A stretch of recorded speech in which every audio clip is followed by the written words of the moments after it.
Hello and welcome back, I think. Assuming everyone's back.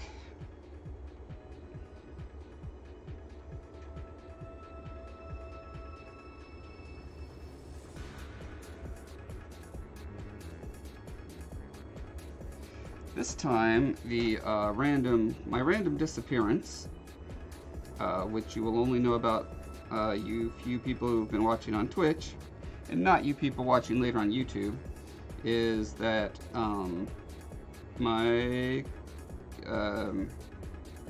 what is that called? The thing where you plug a bunch of things together? That thing, power strip? That blew a fuse. I've never had this computer along with my heater plugged into the same power strip, and I did that today. And you know, because it's blazing hot summer, aka like 42 degrees outside for me right now, I had the heater going, and that was a little too much. So I now have the heater off, and my tootsies are freezing. But it's worth it to be here with you guys today, right now.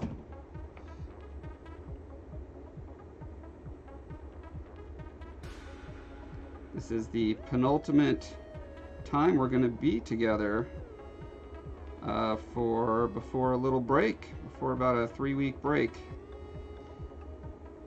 I'm still going to be streaming this Wednesday, but then after that I'm going to be off exploring America for about 2.5 weeks.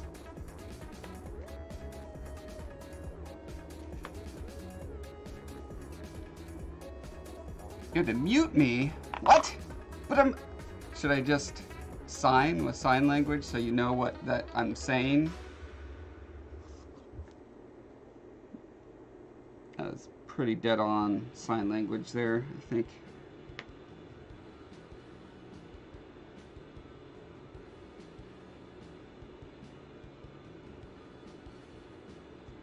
Can't believe your guests don't want to watch a live stream of someone painting a tiny little abstract thing that they have no idea what it is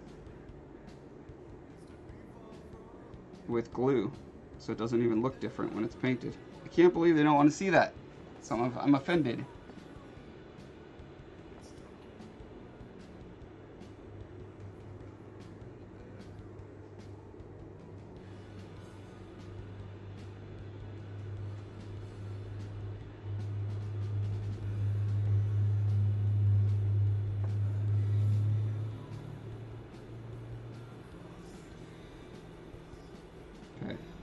Well, the good thing is that while I was gone, you know, waiting for the computer to reboot and all that, I got most of this super boring part done. So I'm almost finished with this, and I'll be doing something a lot cooler in a couple minutes.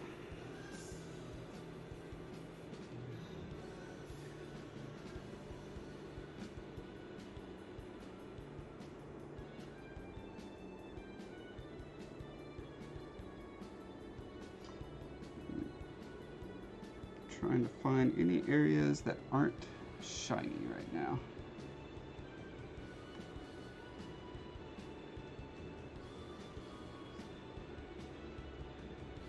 There.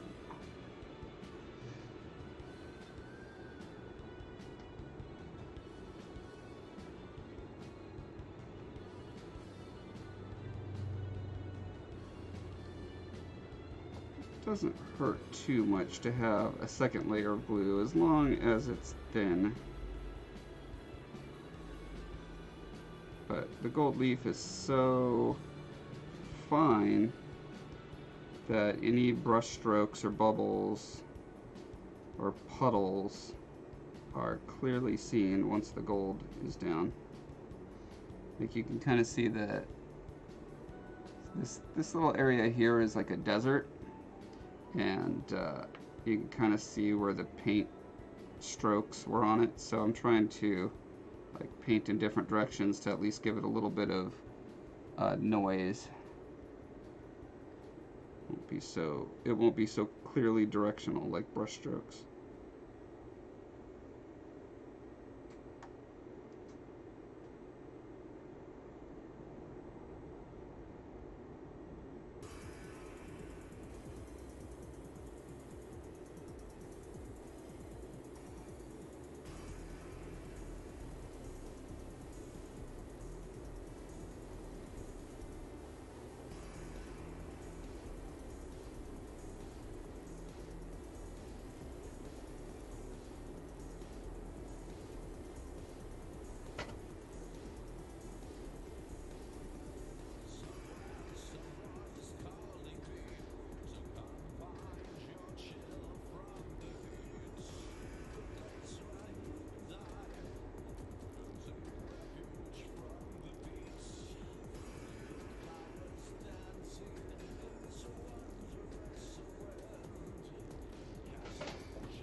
I'm gonna save the back for another pass. Just otherwise I won't have any place to kind of hold it, grip it while I move it around the next gold leafing step.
Alright, so this is the medium-sized one that I did a mold of and a cast of. This is the mother mold that I made out of freeform air. And by mother mold, all I really mean is just something to keep the rubber from going all bendy-windy on me.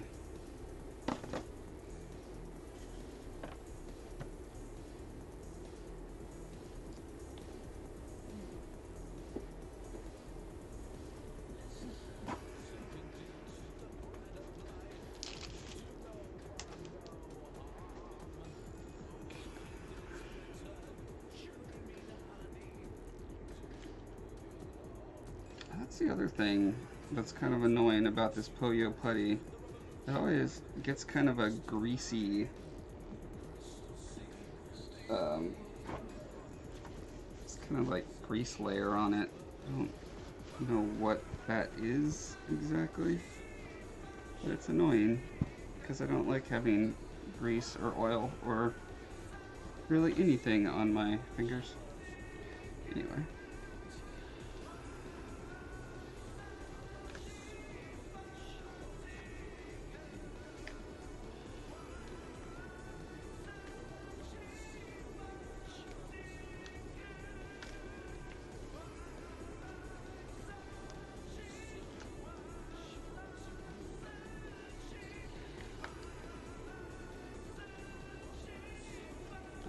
See the places where it, you know, was just flat on there, it picked up the detail down to a very detailed level. You can see the print marks from the 3D printer as it extruded those itty bitty layers down.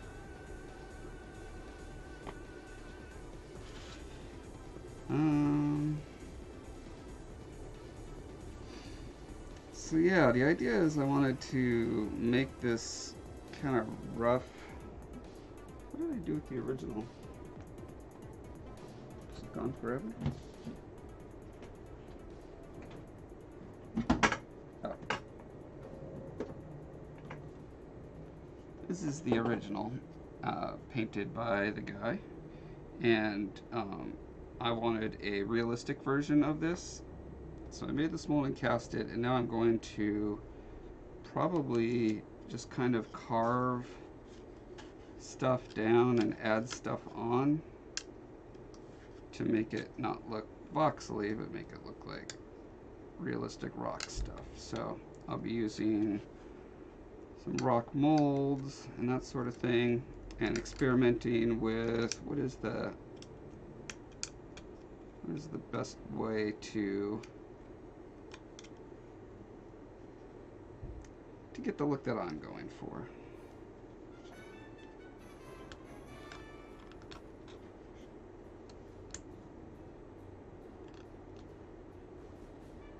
I mean, I might not even really need to carve down much at all, because I can just build up and over all the little stair steps that are on there.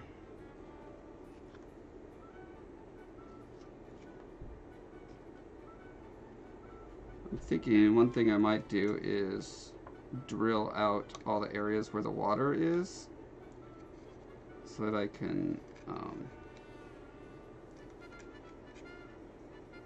do a, I'm not even sure. I'm not sure what I'm going to do for the water yet. Probably similar to what he did with the resin, but I could make it considerably deeper.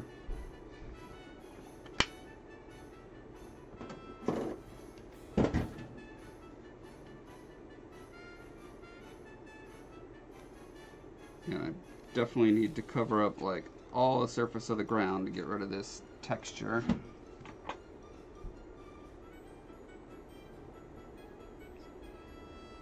Yeah, you can see the texture there pretty well. Those diagonal lines.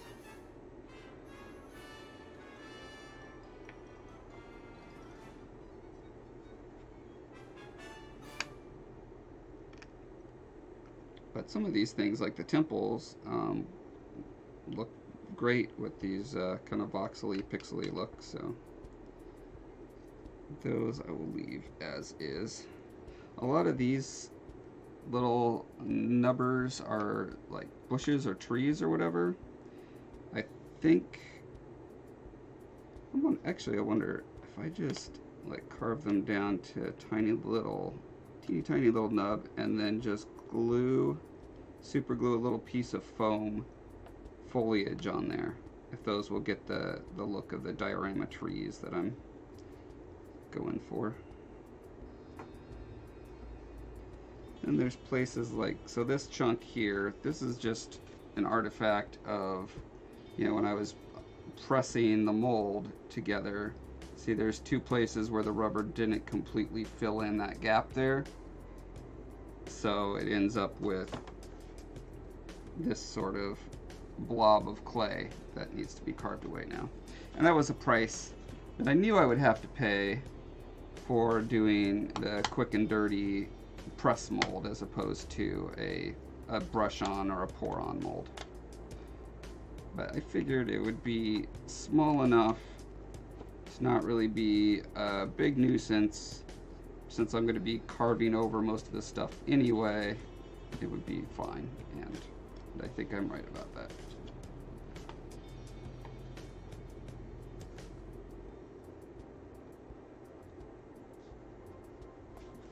Let me bring up the map real quick so that we have the reference we need. Oh, do I have the map here?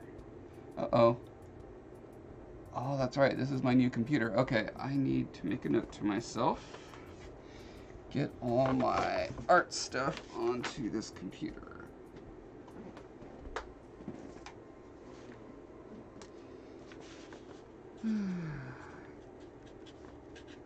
Get art on streaming computer.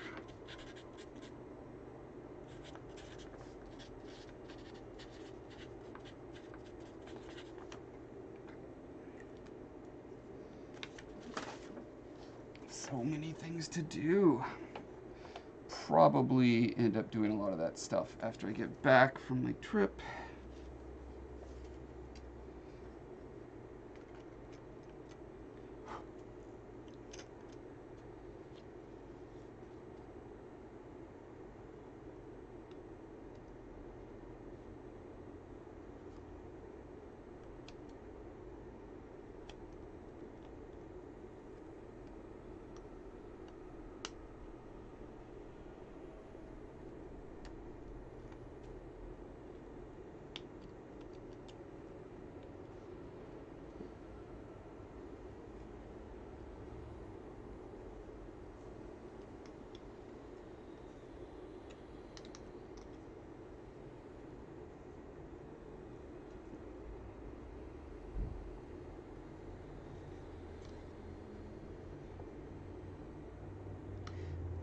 I'm toying with the idea of doing something similar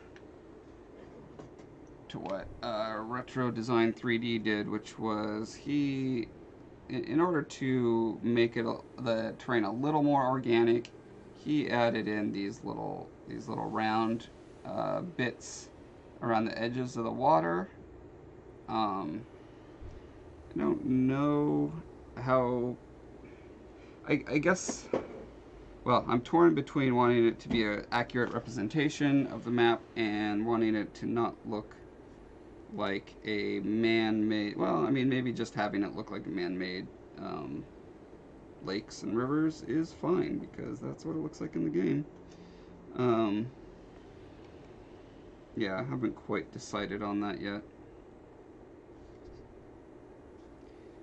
You can see in some places where I didn't get the clay all the way down in the into the mold. There's this kind of rough, rocky look there. So it's already closer to what I'm envisioning, just by dint of not accurately reproducing the voxels.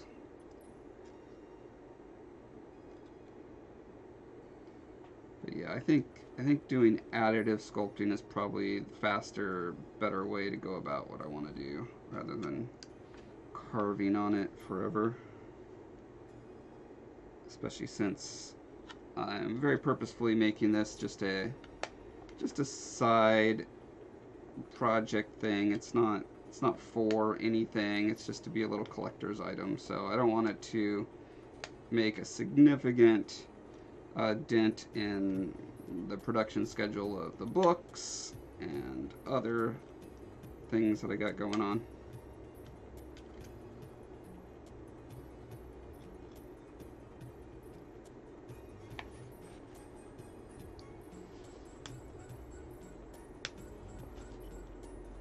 Yeah, so I think I'm going to come back to this in a couple minutes.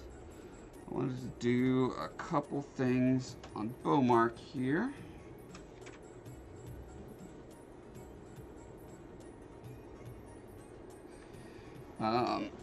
So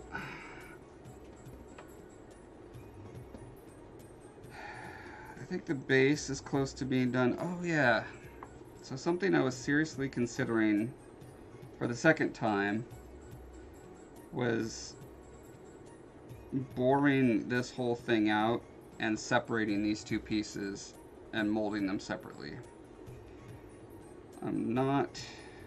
I keep going back and forth on that because the process of doing that is obviously going to add more time to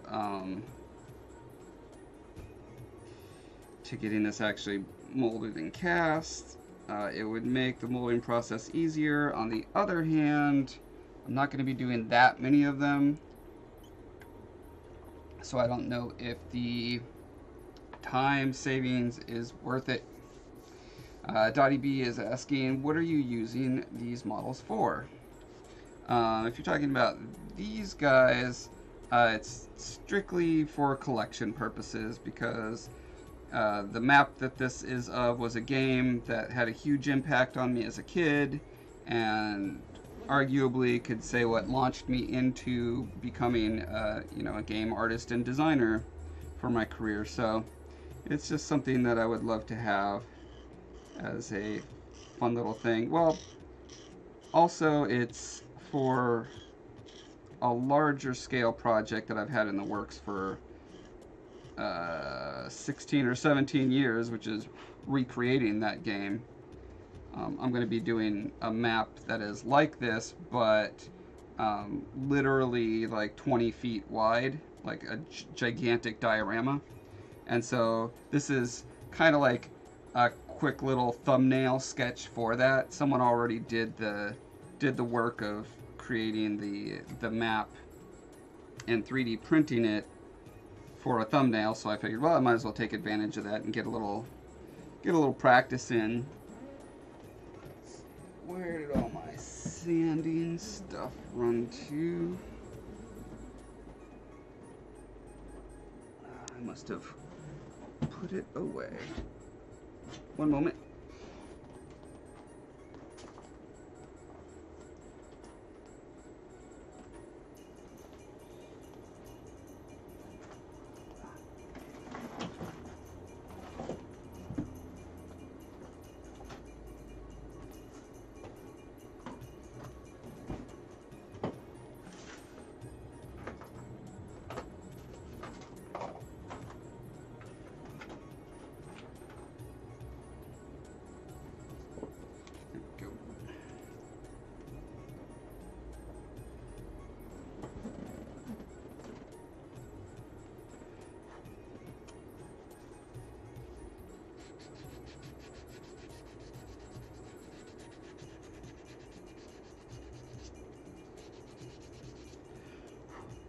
So, well, I still consider whether or not I want to rip this thing apart. Another reason is because I'm very unsatisfied with this boundary line here. I don't know that that is, well, I'm not happy with it as it is. I'm not sure what to do about it yet. I think one thing I'm going to do is I'm going to resurface this entire bottom portion and use the same tool that I did to do the dents on these guys on there. I think that'll help kind of marry the two parts. Actually, that might completely solve the problem. So I should do that before I worry about more drastic measures.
I think I've got the hair mostly where I want it. There's the only things that are still bothering me a little bit. Let's see, I'm gonna put it all together.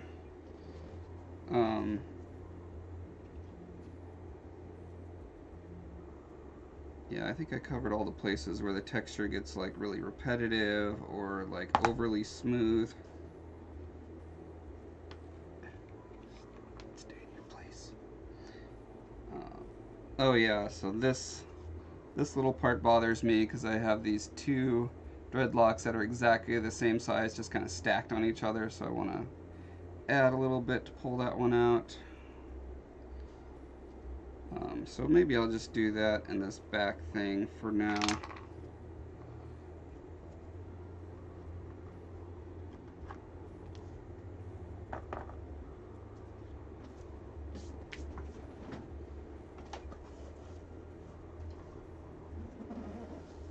I also need to finish the scar on his cheek.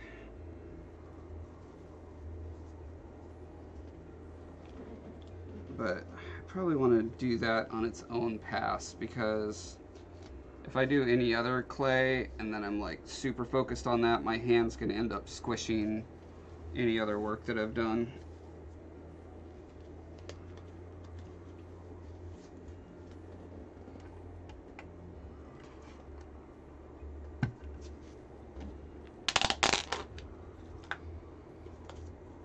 This is epoxy sculpt.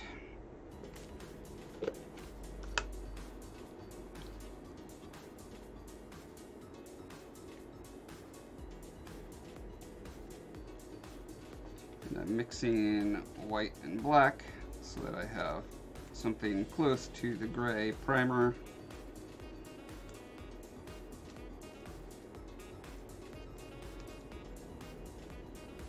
Sometimes you want the layer that you're applying to really stand out from what's underneath it. Most of the time you don't.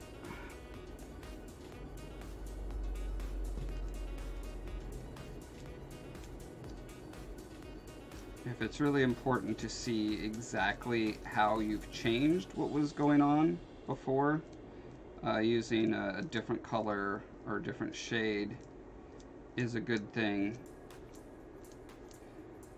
But in this case, I'm making subtle adjustments and I'm very well aware of what I'm changing.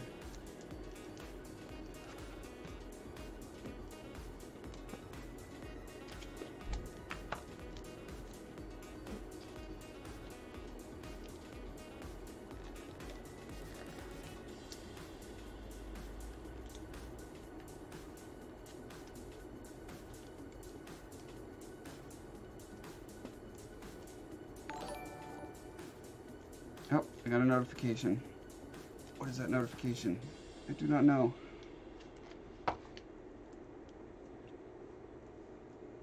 Oh, Angie Palette just subscribed. Hey, thank you, Angie.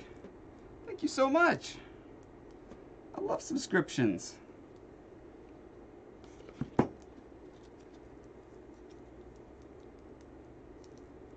Are you, let's see, you sound vaguely familiar, but you also sound like I have not talked to you before. I would love to know what you're all about, because I like yakking while I work. Obviously, I wouldn't be here otherwise. So tell me about yourself, Angie. Unless you don't want to. I mean, you could be a silent subscriber. I could live with that.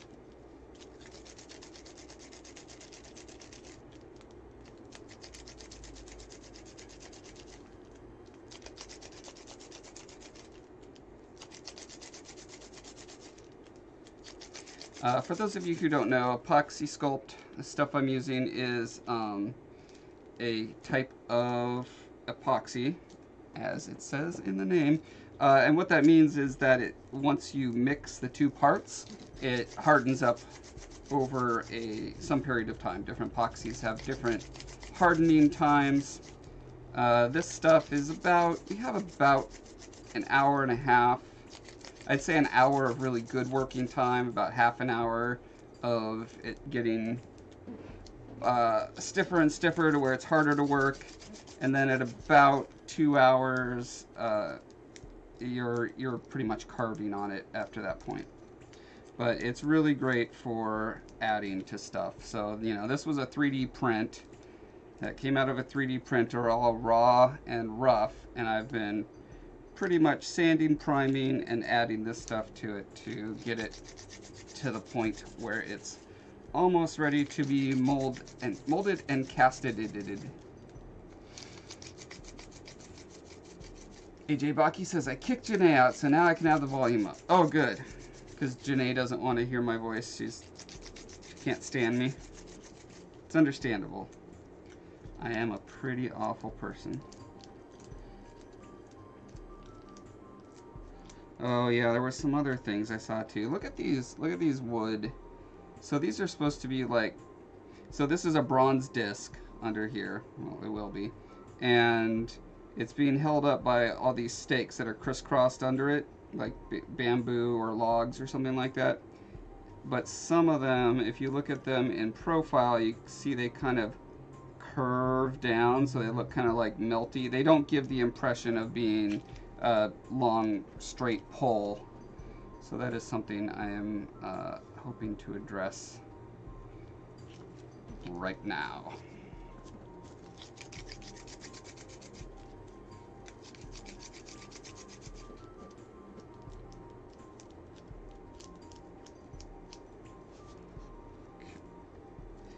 So I'm going to do a little bit of lengthening on this guy.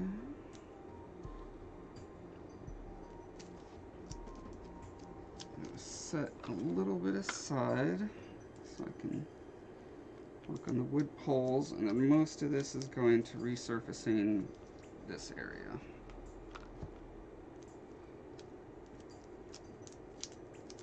Oh, and I need this stuff. A safety solvent.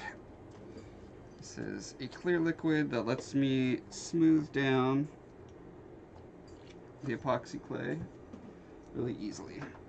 Just lets your fingers and tools slide over it.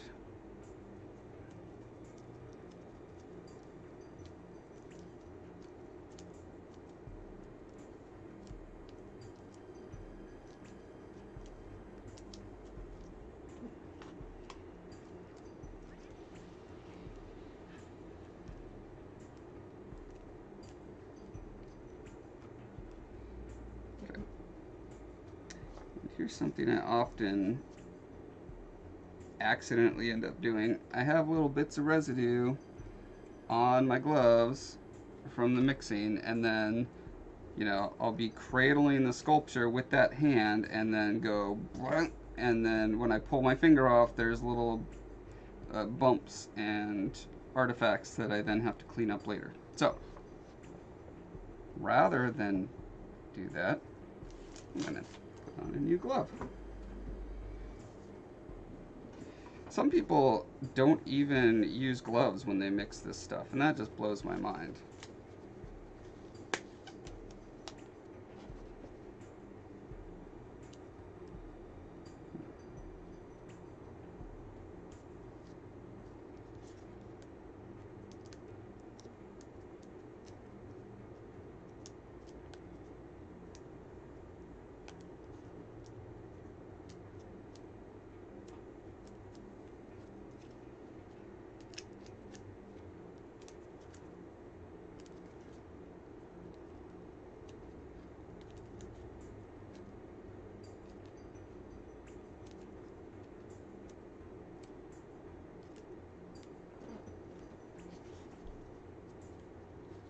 Oh, I almost did it again with this glove this time.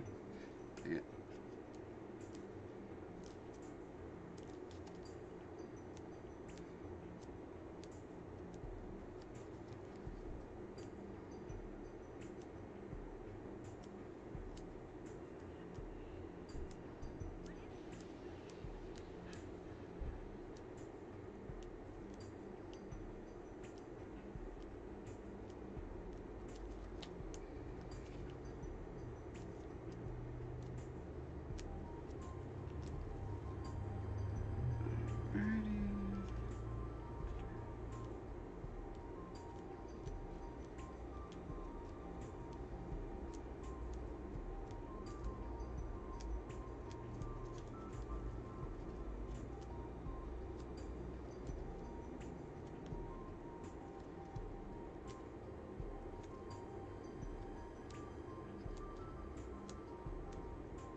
This is the most annoying part of resurfacing the back is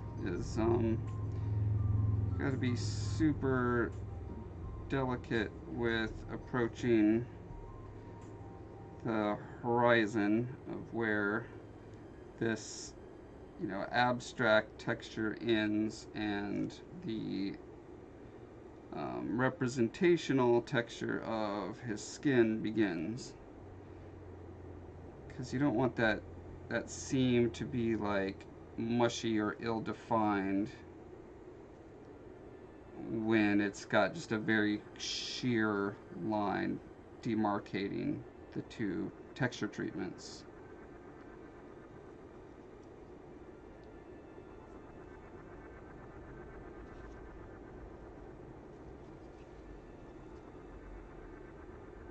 So it just takes a lot of finessing.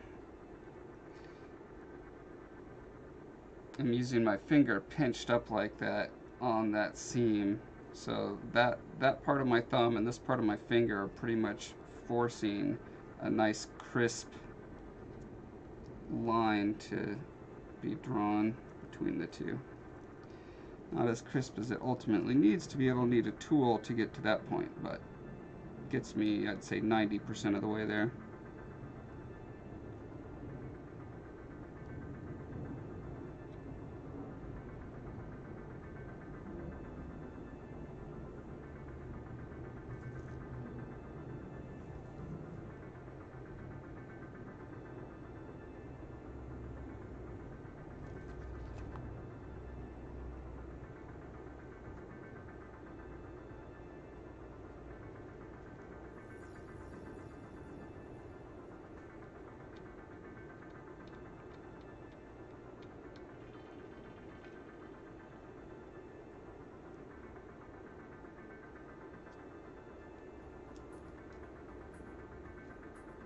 And this is where it's going to get a little bit surreal, because I'm doing the same texture that is literally on here to figuratively move up into Bowmark, which artistically or thematically is great, because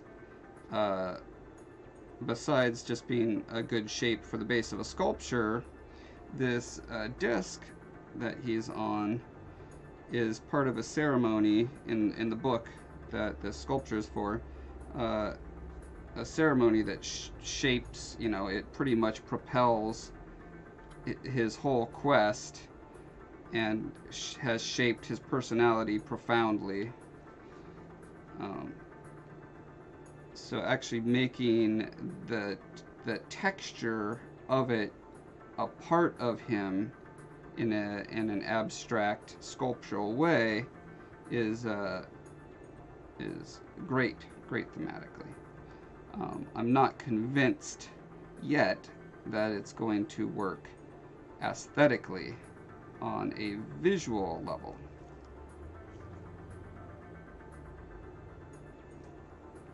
But we're about to find out.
Dottie is asking, have I mapped out my vacation with my son? I was gonna do that this week.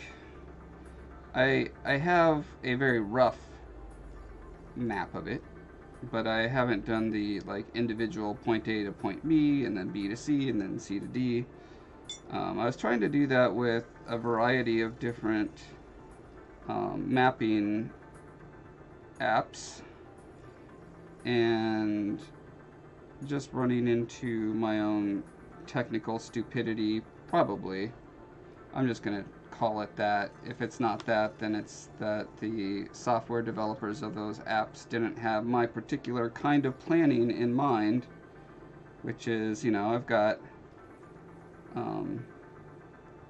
something like 20, 25 locations that I want to hit, and so I wanted to chart and just do a natural chain from one to the next to the next to the next, and for whatever reason getting them ordered properly has just proven to be too large a technical challenge for me. They keep going out of order, or the map keeps wanting me to like return home after everyone, or it reverses the order that I want to see them in.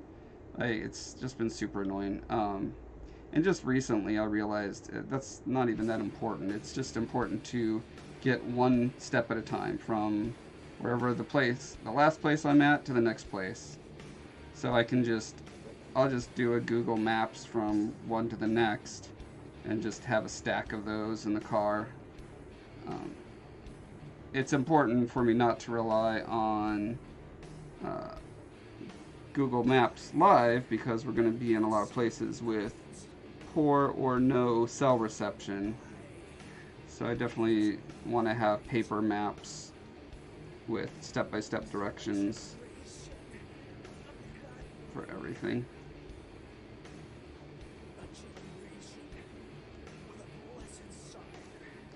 But yeah, right after we're done with the stream today, I'm going to take them to the store, and we're going to get all the socks and underwear and stuff that we need, shirts, whatever else we need clothing wise.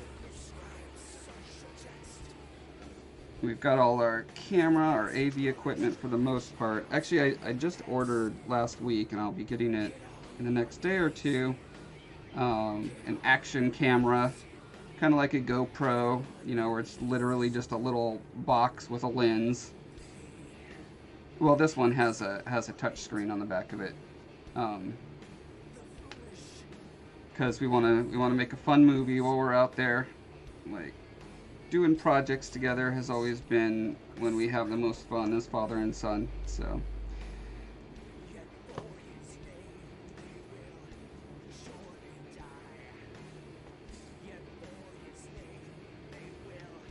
it's gonna be fun, and we'll be deciding what part of the scenes we're doing based on what the areas we're visiting looks like. So I've got the script organized by location. Not, well, I mean, it is ordered just in sequence of the film, but we're not going to be filming it in that sequence. So we can just say, well, this looks like a good location 5. Let's shoot all the location 5 scenes here. I'm really looking forward to that creative process.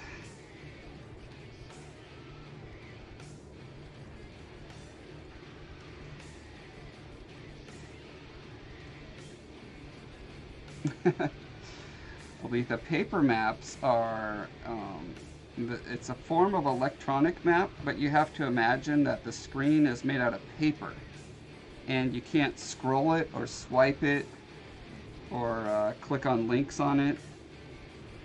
It's got all the features of an e-map without the upsides. The one upside being that if you lose service, it still exists in front of your eyes.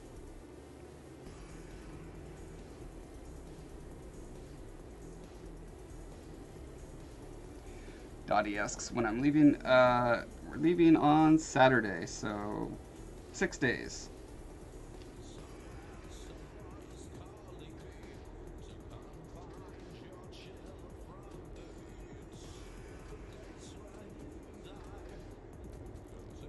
Yeah, I was considering whether I was gonna wipe myself out trying to get my next Colossus video edited so that it could come out on the 1st when we're gonna be gone. And I just decided, you know what? Everyone needs a vacation from time to time. My channel will survive without a video on the 1st, even though I have done a video on the 1st every month for like over 2 years. I'm pretty proud of that. But yeah, I'm also in the middle of a contract, and yeah, it's more important that that contract be met than that my YouTube channel gets a video on the first. So I apologize for that, but I think everyone understands.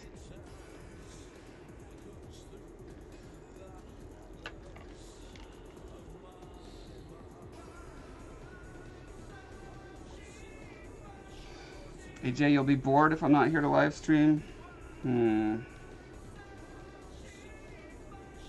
I probably have a backlog of live streams, and I'll bet you've missed some of them. So you can just watch them and pretend they're live. Or you could torture yourself by watching all of my high school action movies. Have you seen those? The Pool Sharks epic trilogy.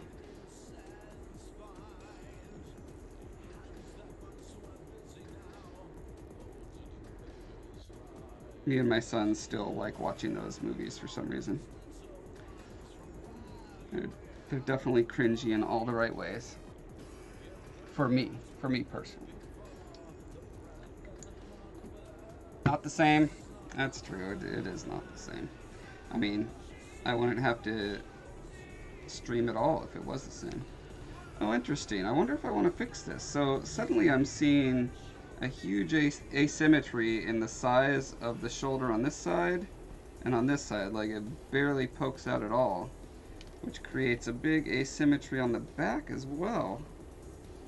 Should I? How hard would it be to fix that right now? I don't think it would be very hard.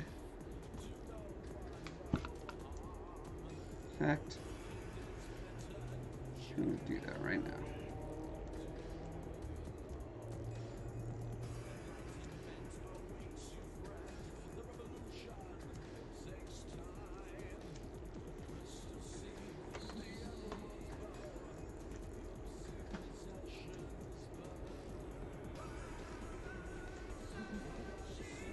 AJ has seen my high school movies. They are hilariously awful.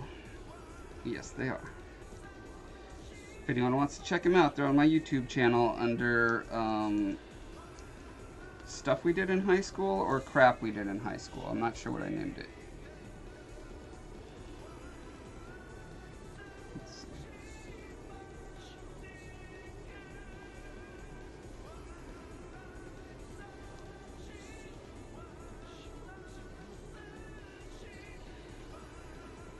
Oh, I have random crap we did in high school. There we go.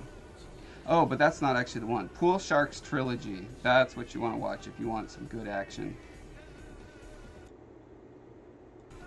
Okay, so let's do a quick preview.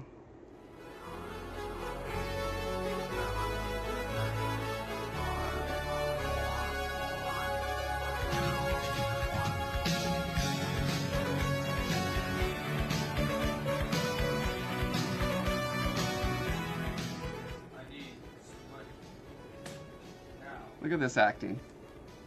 That's me at like 16 or 17 years old. Know anything about pool? I'll bet you $100 you can't beat. Okay, should I skip to the good stuff? Come on. Here we go. Oh, look at this acting. Robert De Niro right there.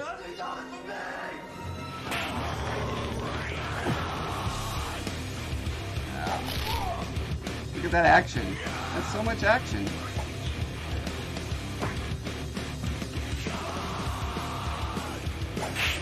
Let me get to the best part of this sword play. Ready? Swords coming out of nowhere. This is a common theme in my OVA.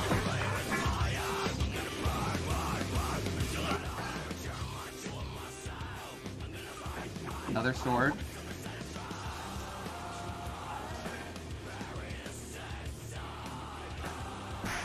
Look at that, it's got 4 likes. How could this video be bad with 4 likes and 1 dislike? It's got so many swords. I mean, what's not to like?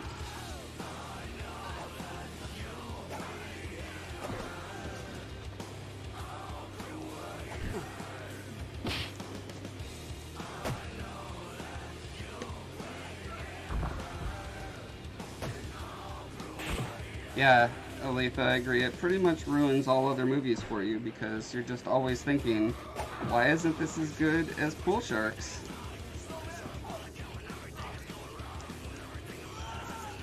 And this is why my back has never been the same.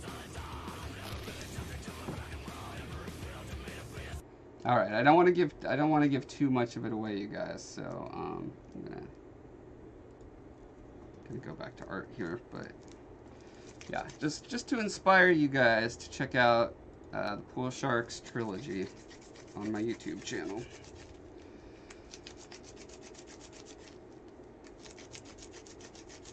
Oh, I used to be cute. What happened? Oh man. Let's see. 25 years of getting old and crappy. That's what happened.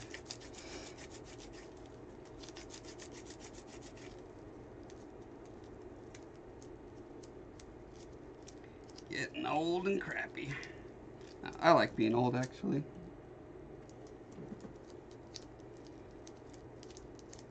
The older I get, the more I appreciate the attributes that come with age.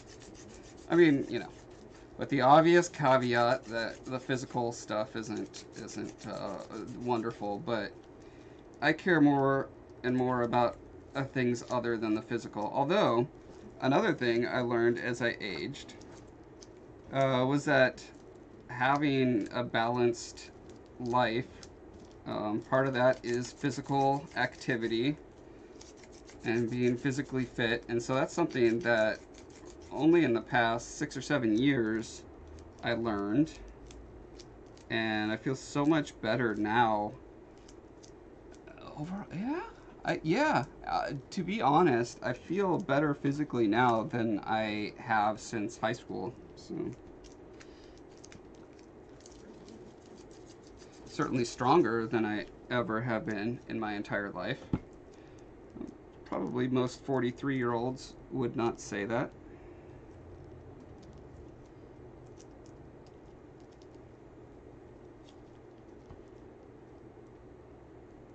Alright, let's see how much shoulder we're going to give this guy. I don't know why I'd never noticed that. I've been working on this statue for about, let's see, it's been about 41 years, and how did I never notice that?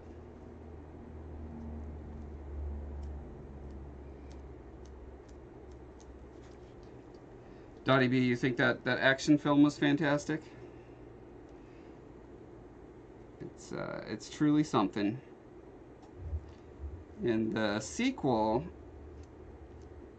we planned to, well, I mean, the whole time I was shooting it, I had this fantasy that I could actually edit those videos. Because we had to do everything in camera edits because it was 1991 or whatever, 92 probably, and to edit videotape back then required a machine that was tens of thousands of dollars. But I always had the dream that, well, maybe I could go to, if I go to college, maybe they'll have the machine and I could do the editing, blah, blah, blah. And then I mostly forgot about them, lived my life, had some kids, moved away, etc., etc. And then my friend, the guy I was beating up and who was beating me up, he was getting married about, I don't know, 7, 8 years ago. And it made me remember those videos, and I was like, oh, hey, it's easy to edit videos now. Anyone could do it with a computer. So, yeah, that was awesome. I got to go back and add all the music and sound effects and etc. to really make it as close to what I dreamed they could be back when I was filming them. So, it's pretty neat. So yeah, I gave him. I actually made DVDs. I like made art for the boxes and everything,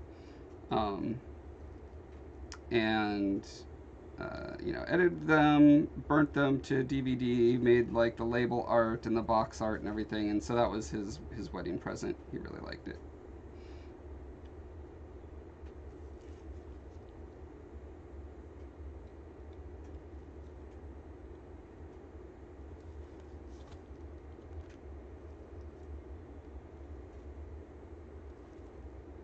Just don't ask if I have gone in and edited our wedding video yet, because the answer is no.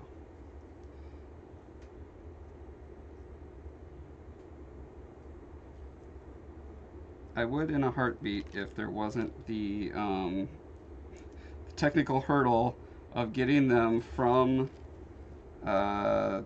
whatever the weird physical magnetic tape format they're on onto a computer. I think I still have the camera it was shot on, so I think with the AV out, there's probably some fairly easy way to accomplish that. I just don't know what it is, and I've been so crazy busy, but that is something I need to do at some point. 76, hello, welcome. Welcome, welcome.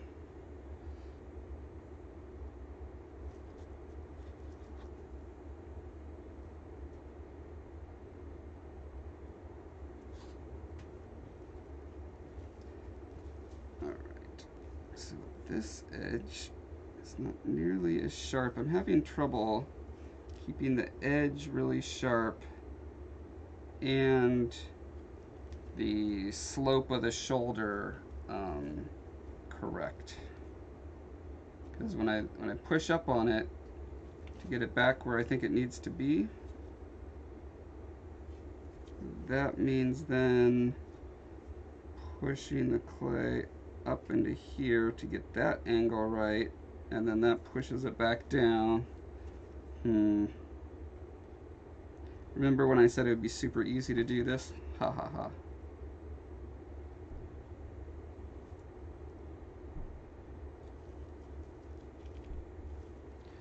I think this needs some more material. It's too, like, it turns into this crazy sharp angle that is not on the other side.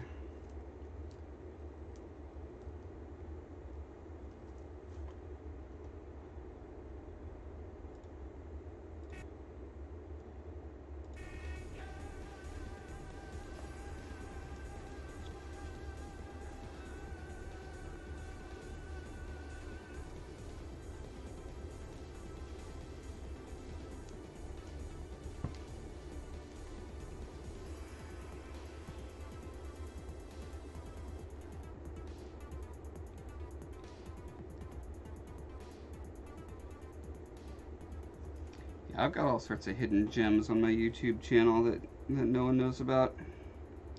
I like it that way.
Hey guys, give me some ideas. I need food that can go in a cooler that is low or no carbs that I can make meals out of.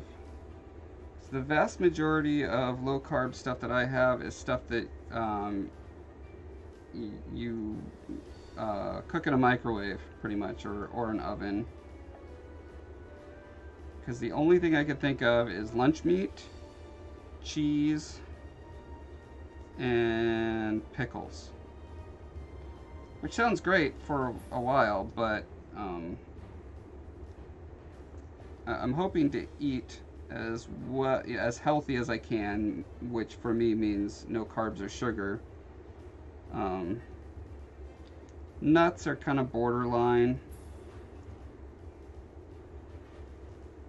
because there's this thing of like satiation. If I don't feel like I've eaten enough bites of food, I emotionally don't feel satisfied, and that will lead me to make poor eating decisions later.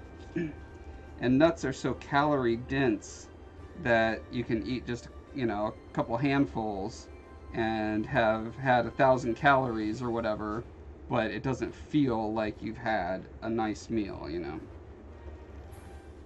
So I'm trying to think of that kind of stuff. What can you stick in a cooler, keep it refrigerator cold, and is easy to eat on the road?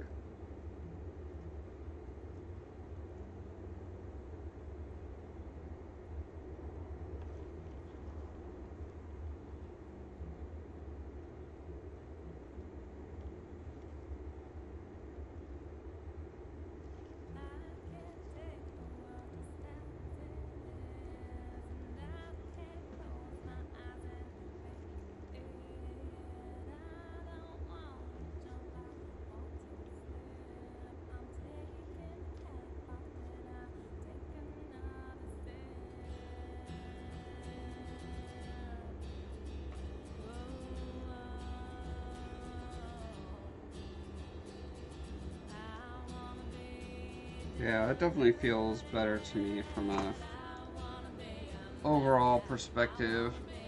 I think I'm still gonna carve some of that back, because now it sticks out a little bit further than this side, but it's a lot more balanced, and it'll be easy to carve it back.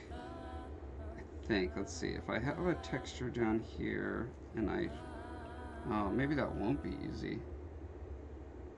Okay, better work a little harder on it right now to save myself headache and pain later.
Fruit snacks dried. Yeah, that's good for like desserty type stuff. But fruit snacks have a lot of sugar and carbs.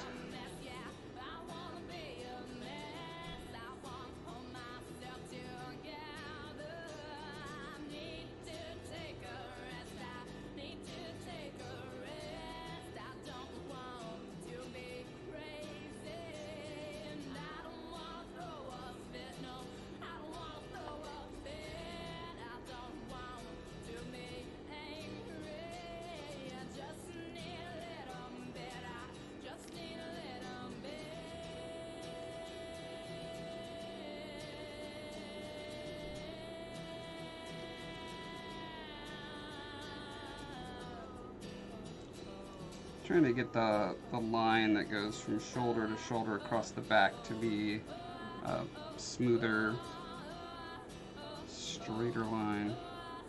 Not straighter, less wiggly. I guess that's smoother.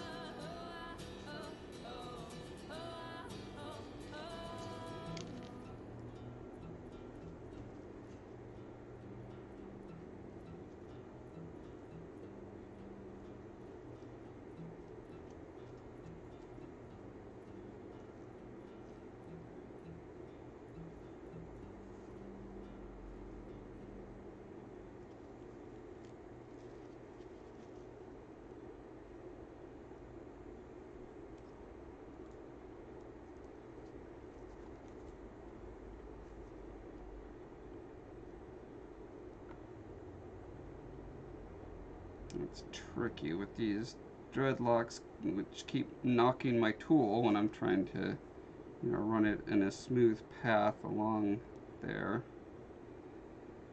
So one way to address that depends on how important that smooth line is to me. That line that no one's ever going to look at. Because I could just chop off the dreadlocks there, get the line right, then resculpt the dreadlocks on top of that. That would be a way to fix that.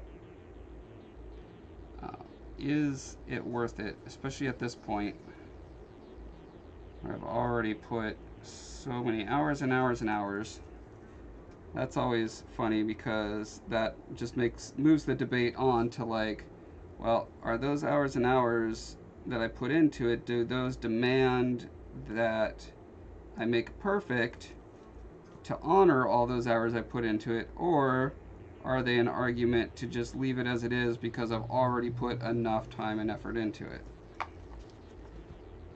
I had this debate with myself many times when I was working on the Colossus and was having to debate whether or not to redo certain areas that I was unhappy with. On the Colossus, I would say, and I mean, you'll see this as you watch the series unfold, I'll say something like, well, I think this is good enough. Like, it gets the point across. I'll still be happy with the final result.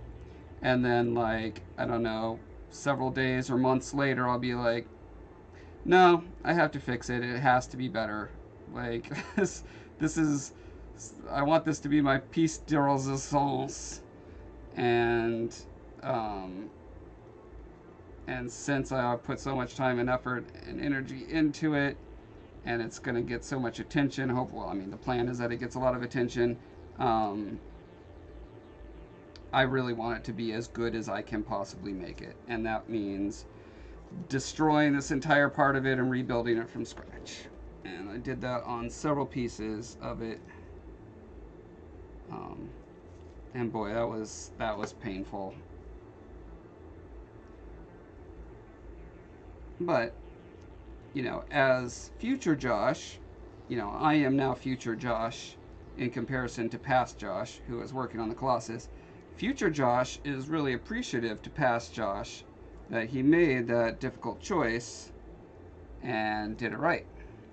Boiled eggs. Hey, yes, 76. I thought of that last night. And then I forgot about it, so I'm glad you reminded me. That is perfect, pure protein, ready to go. Also, very economical. Not as economical as it could be, because I always get cage-free eggs, because I'm a bleeding heart liberal, but still, compared to like lunch meat and stuff, it's a good deal. Okay, do I got the smooth central shapes that I was hoping to get? I think so. I'm gonna do the detail on this guy.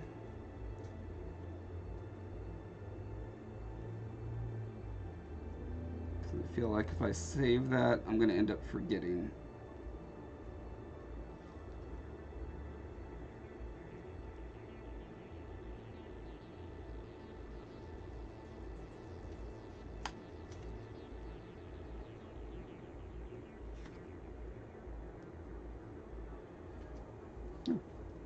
that was easy.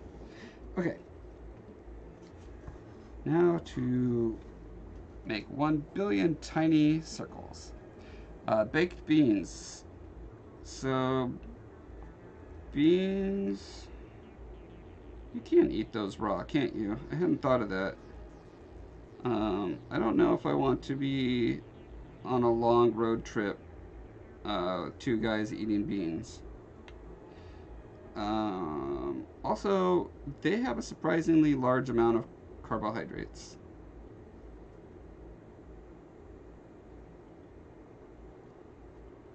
Good thinking, though. I need to think about canned stuff. I hadn't really thought much about canned stuff because I associate opening a can with then sticking whatever the contents are in a microwave.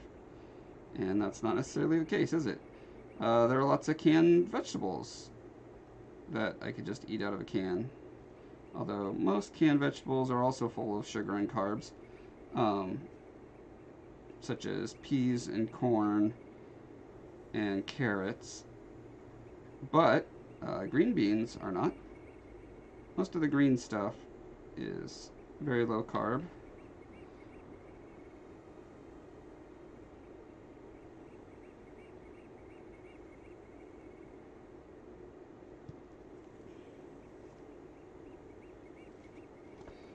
I feel like there might be a little bit of dried something on the tip there that's leaving a little indentation in each of my thingies, which is not what I want.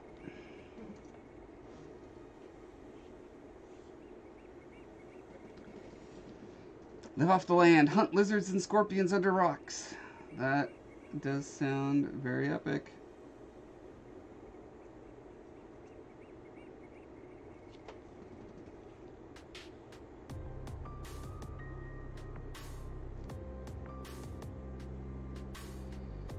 I did that for Royal Ranger training as a 12-year-old, I want to say, where we had to trap a rabbit, kill it, skin it, eat it. We had to boil an egg in a fire that that we had to make without matches. Had to eat a raw worm. All that kind of good survival-y stuff. And I hated it. I hated it all, and I never want to do that again.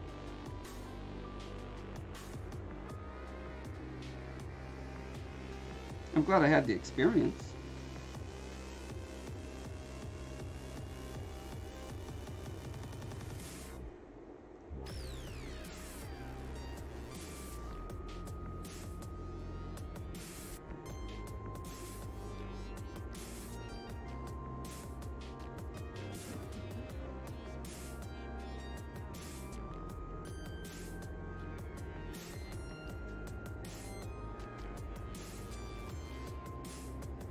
Yeah, Letha, when thinking about yourself as a past you, a present you, and a future you, I find that that's really helpful actually in learning better decision-making skills, is to consider how you feel now about the decisions you made in the past, and you can also evaluate. You can say, okay, what were the parameters under which past Josh made those decisions, and did they work out well for future Josh? And since you are future Josh, you can then say yes, no, or uncertain. And you know, if you're uncertain, do more testing and find out. I think we all do that subconsciously, but I think it's more powerful if you do it consciously.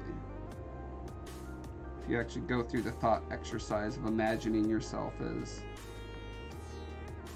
different people who all want what's best for the others.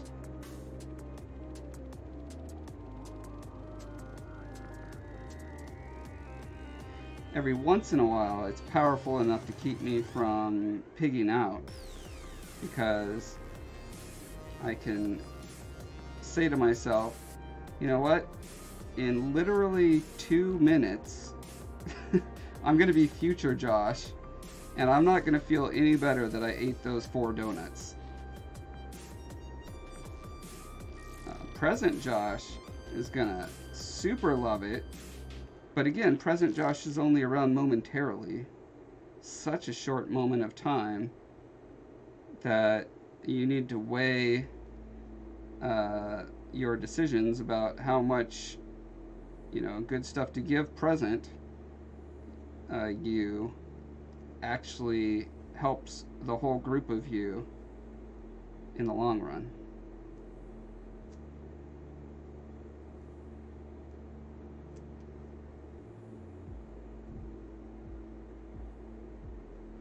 That's something that a lot of people don't understand about Epicurean philosophy, because they got the short end of the stick, because Plato was the one who got famous, who was critiquing them, but as though they were saying you should just always do what feels good to you at the moment, all the time, no matter what. And that's actually not what they taught at all. The idea of Epicureanism, you have to consider the long term, and so you end up making different kinds of decisions that are not all about pleasure in the moment. I did not know that until embarrassingly recently, like within the past decade. I'd always heard Epicureans as, well, I mean, that's the way it's used.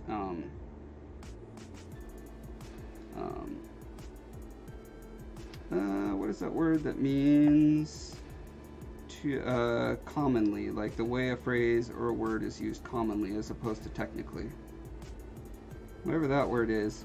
Yeah, when you hear about Epicurean living or an Epicurean lifestyle or Epicurean decision making, the assumption is that it's just living for the moment right now and not taking into consideration the future or the effects that it will have on you later. But it is actually totally not true.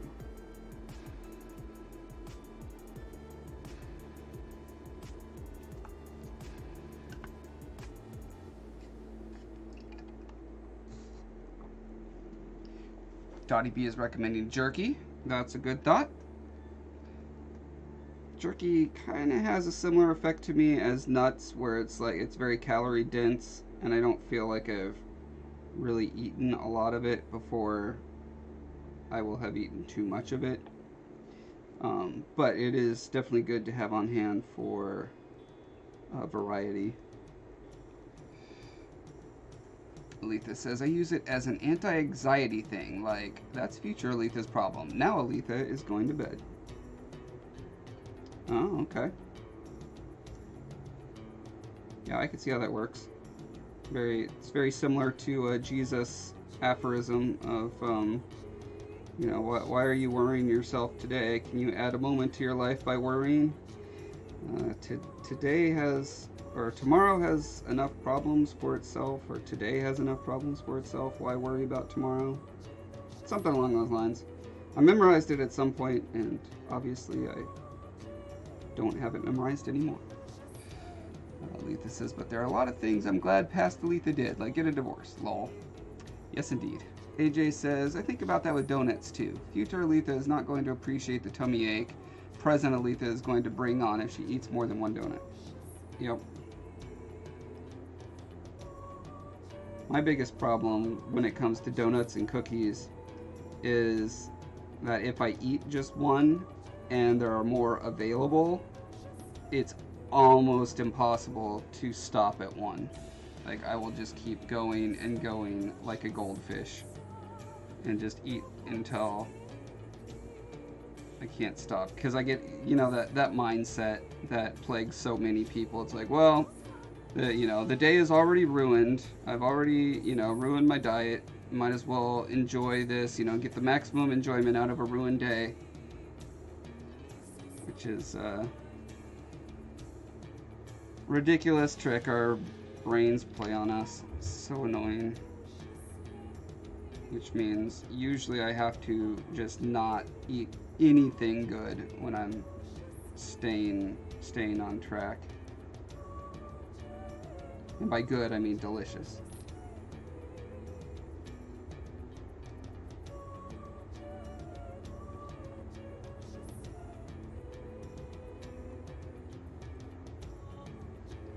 But for whatever reason, the past 2 weeks I've been eating really well.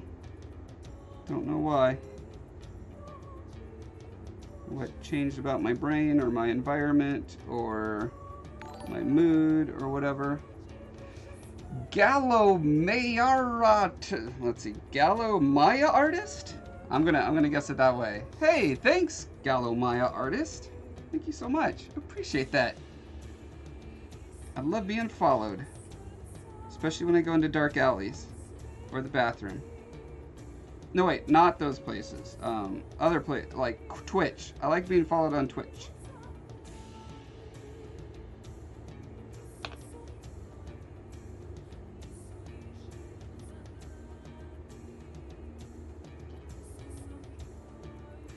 Yeah, I was, because I use MyFitnessPal to track my calories. I have a chart for, and I've been doing it for, I think last month I literally hit 1,000 days. So however many years that is, that's how long I've been doing it daily. And I was looking at my year chart because I noticed that I've dropped 10 pounds over the past 3 weeks-ish. Just because I've been better at not eating carbs and sugar. And it turns out, just about the same time last year, I had the same precipitous drop. And I'm just racking my brain trying to think, is it like a chemical thing with sunlight? Is it a like allergy thing? Is it because like the things I was doing at work are totally different. Other things in my life are very different. You know, my son's graduating, and I'm so much closer to releasing these books, and I don't know if that counts as different. Maybe that's not different, because I'm always close to releasing something. I guess this time last year I was finishing up the Colossus, actually. Now that I think about it, it was right around a year ago that I finished it. Like, I displayed it at NorwestCon in April, but then it took another couple months to get it to the point where I was happy to stick a fork in it and say, okay, this is absolutely perfect. This is exactly how I wanted it to be done. So I wonder if that has something to do with it.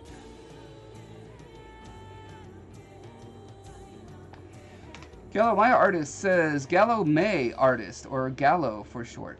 Okay, Gallo. I like shorts. I like keeping it short. You know, it was really unnecessary in Solo, a Star Wars movie, for him to explain why he wasn't going to say Chewbacca's full name every time. But he did, and now we know he calls Chewbacca Chewie because saying Chewbacca is too long. Spoiler alert. Sorry if I ruined that movie for you. Which I thought was really fun and I recommend. As long as you don't go into it thinking, this has to be a giant epic Star Wars saga. No, it's just a fun space action heist film with Star Wars-ish characters. That's fine. There should be room for that. I like it. 76 is saying weather and seasonal. Yeah, seems likely. You know what I need to do is I need to go back more than 1 year and see if that also happened in previous years.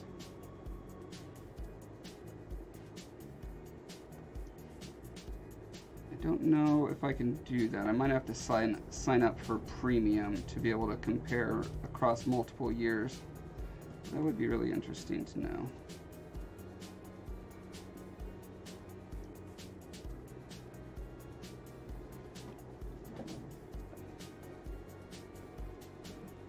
Yeah, sorry, Gallo, I ruined it. There's absolutely no reason to see the movie except to hear Han Solo tell Chewbacca that he's not going to call him Chewbacca.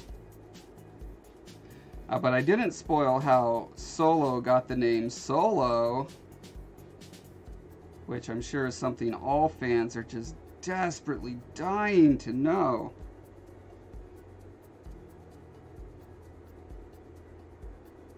I wasn't. I never realized that was a burning question until they answered it in that film.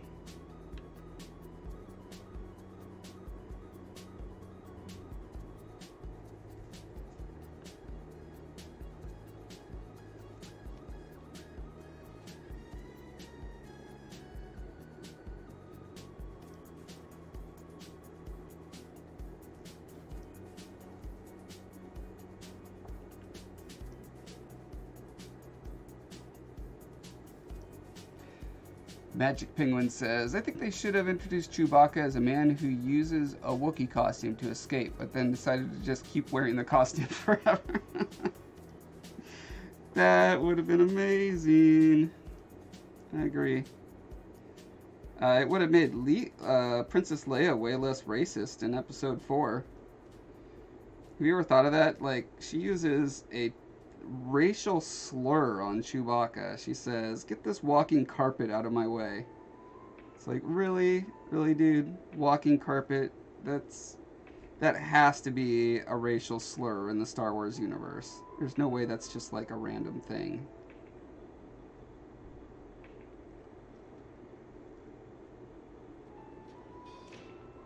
Although I think I like your theory so much, I'm just gonna assume it's true. Like, he could have been a guy in that suit before he was thrown in prison with Han. So I'm gonna keep going with it.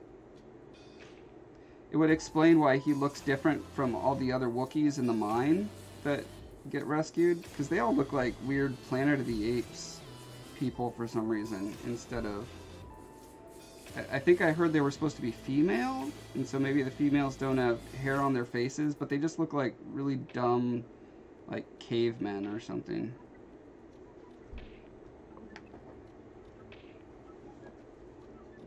A Magic Penguin says, a secret Bleed Zeo Chronicle. Ooh.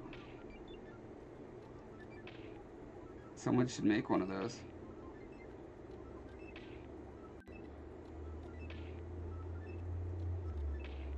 Tell the backstory of everyone from Bleed Zeo. How they got their names.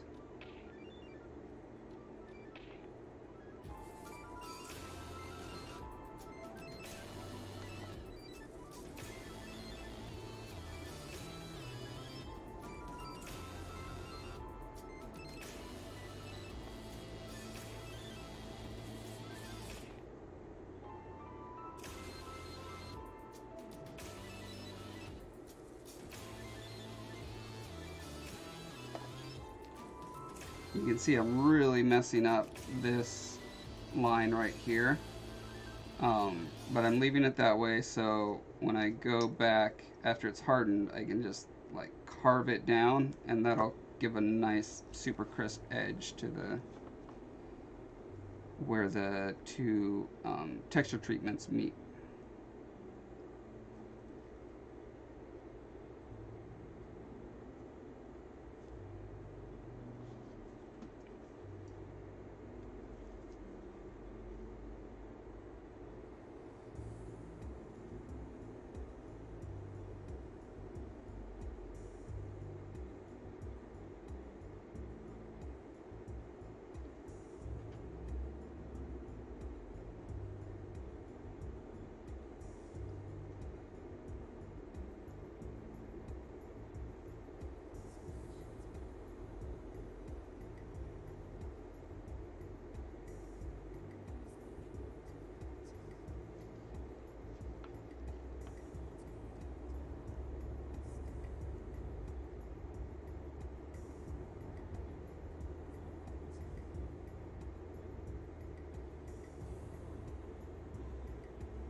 Actually, it occurs to me, the more I punch up this edge with these holes, the more kind of interesting little toothy shape I'll get around the border here, which I think will help emphasize the kind of action, hard living sort of nature of Bowmark's life and adventures.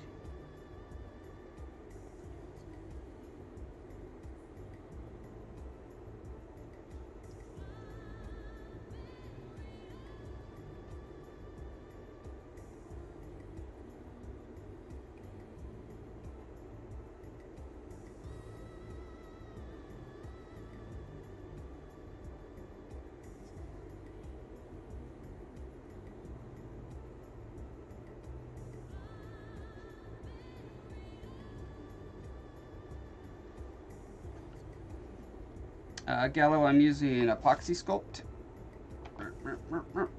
There it is. Self-hardening, waterproof, permanent. It's a two-part epoxy you mix together, and then you got about an hour to an hour and a half of working time with it.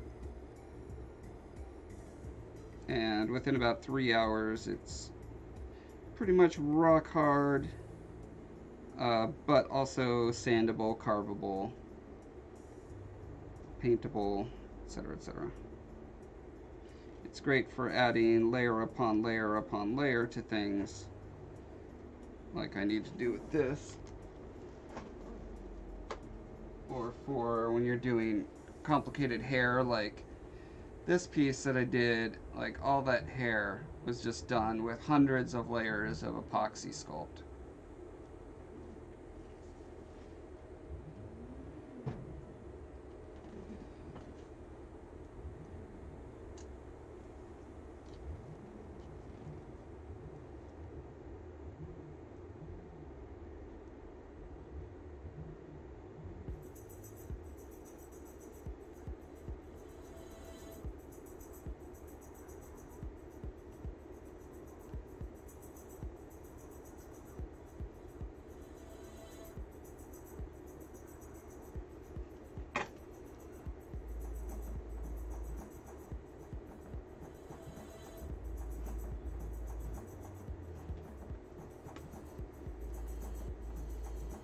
Thanks, Galen.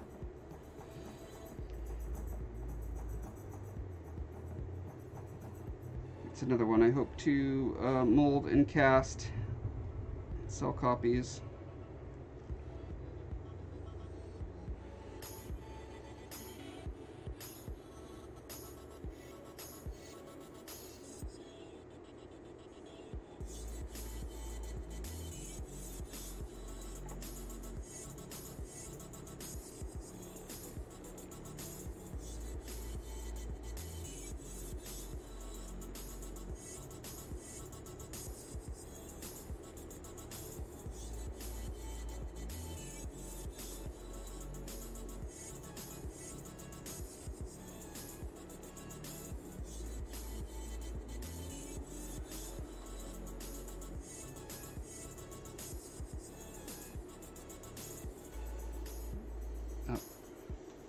Working out of camera. Sorry about that.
Gallo says, I'm looking to try new medias. Once I use up all my colored polymer clay, that is going to be bad on me.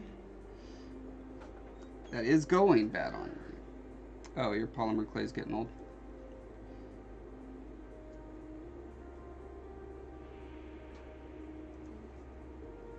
Man. Okay.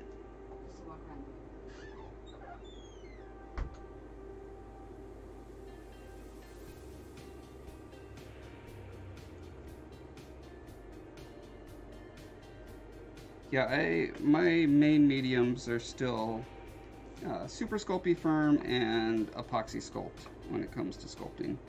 I like using both of them on the same piece because they have their strengths and weaknesses for different applications.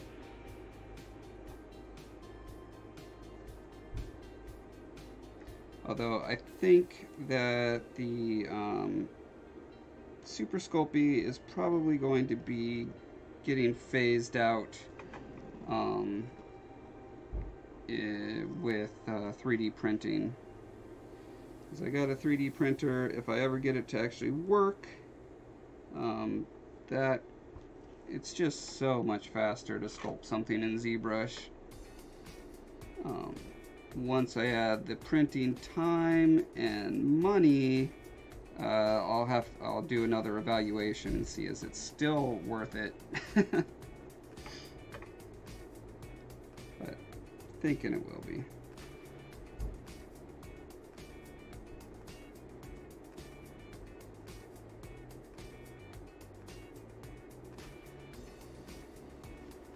Although I'm still definitely going to be doing my Zelda figures out of Super Sculpey just because I started them that way, and I've got, you know, over half the collection done. I don't want to just switch mediums in the middle of that. Plus, I just enjoy working with it, you know. Art doesn't always have to be about efficiency and time management.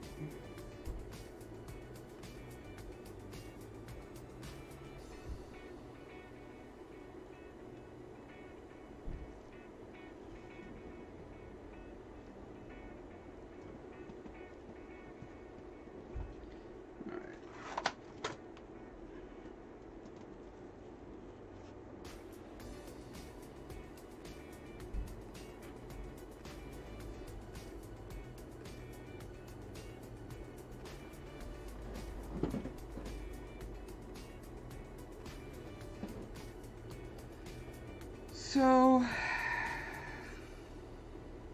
yeah, that's going to be another process now of cleaning that edge up, but I think I'm getting very close. Should I do this stupid? Yeah, let me do this while I'm here. Let me not do it while I'm here. Well, I can do the carving part right now. I don't want to do any sculpting on these little guys because my tendency is to grab it right back where I just did all that texture. Gallo says some of it's over 5 years old. Yeah, I've got probably 10-year-old clay sitting in my garage in places. I know what that's like. I've done a few mask charms and was working on a skull kid with the Majora's Mask. Nice. I want to see that when it's done. I have the, was it an amiibo or was it just a collectible that came with the,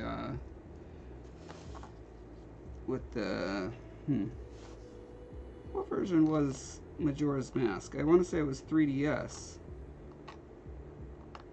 Was the upgraded version, and I got the Skull Kid with it, collectible figure. And I just ordered. Oh my gosh, I'm such an idiot, you guys.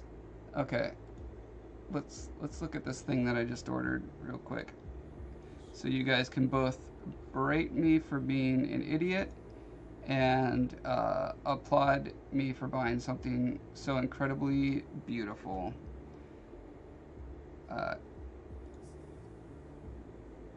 Look at this thing. Just look at it. Oh, why won't it get it all big? There we go. Yeah, so that's this is going to be my third giant Zelda encyclopedia book. Like, why do they keep making these? It's so frustrating, but it's so gorgeous. It's just like, there's the book, and it comes in this sleeve that looks just like a Nintendo cartridge. Like, oh, yeah. Anyway, there's me in a nutshell, spending $60 on a book that I already bought 2 times practically already.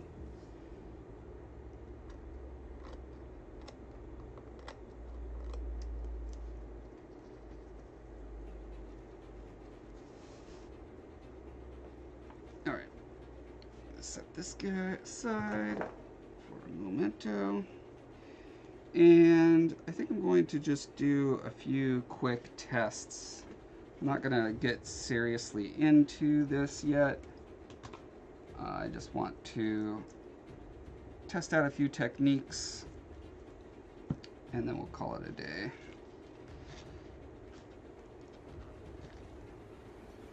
Gallo says, the hat's been my downfall due to not having the right material finishing it. Oh, yeah.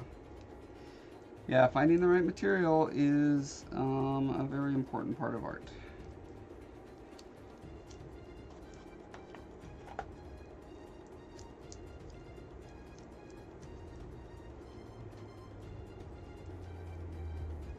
You can also use pigment with epoxy sculpt,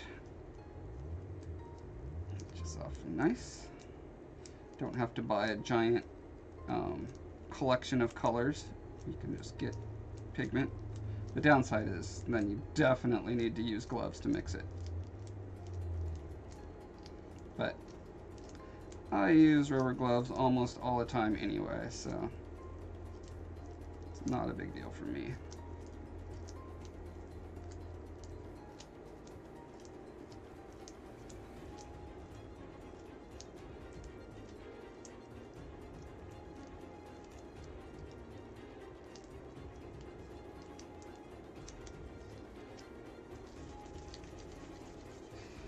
Gallo says, I got a lot of Zelda mangas for $40. I loved it. Nice.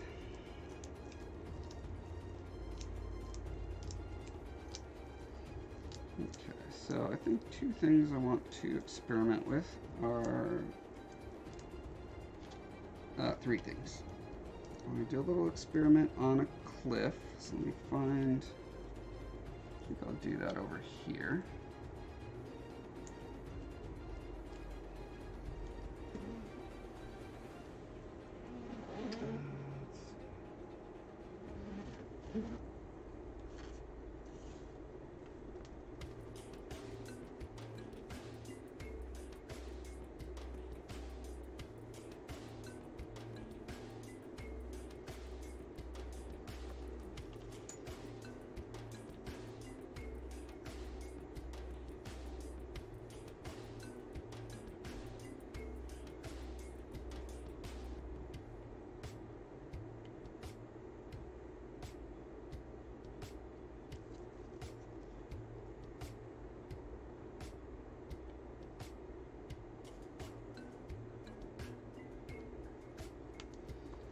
And then I want to do a little experiment on some terrain.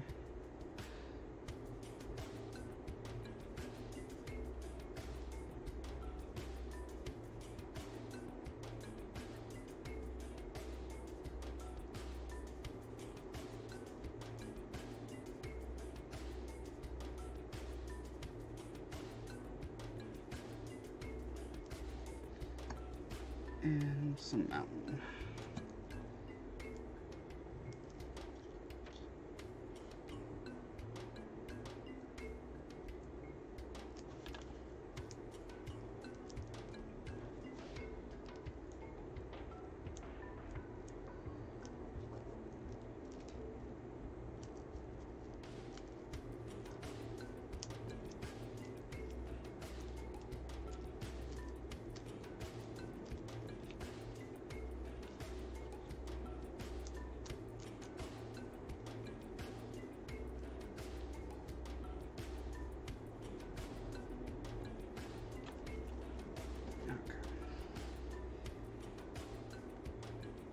sure if I'm gonna try using texture stamps. I think first I'm just gonna see what happens if I do some texture techniques with tools. See how that works out first.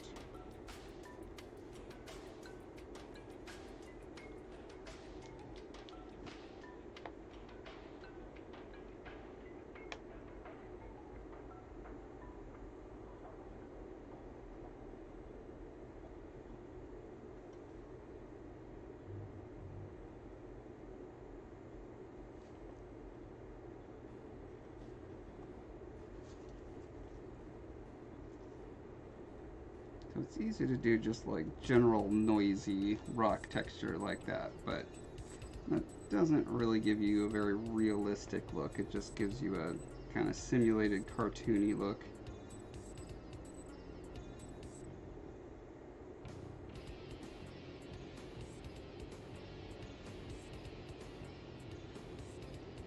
I want to try to work in some kind of deeper form.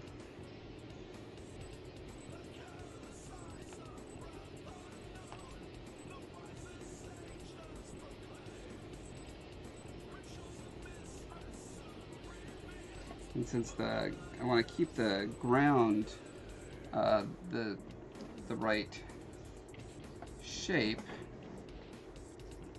I can't build the cliff face out very high, but I can tilt it in such a way that, you know, it starts at the base of the terrain down there and then kind of tilts forward and out so that I can get more depth to it without impinging on the play area.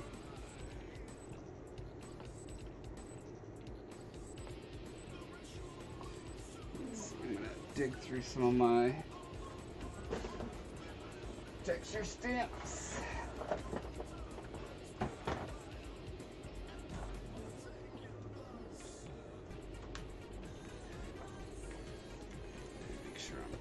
Turn the camera. I'm not going to flip everything onto the floor.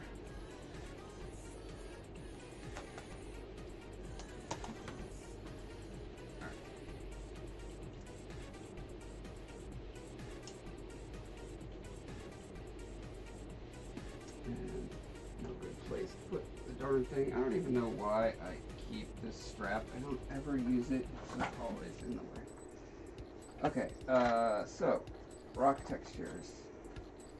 I made a bunch of them over the years. I don't know if any of them are at a scale that would work well.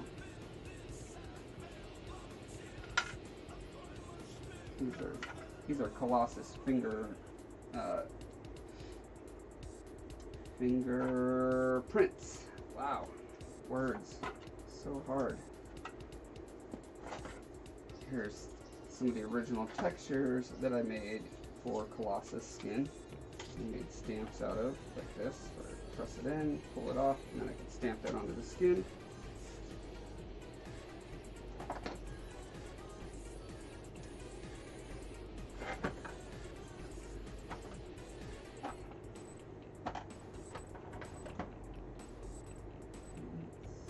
think that's more like Castle Stone.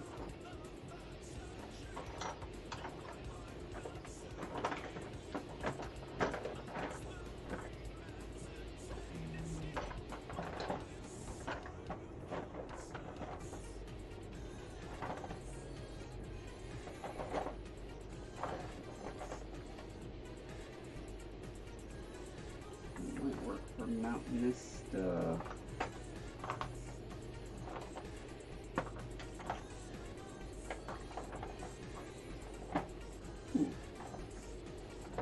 Sure, I had more kind of general rocky stuff.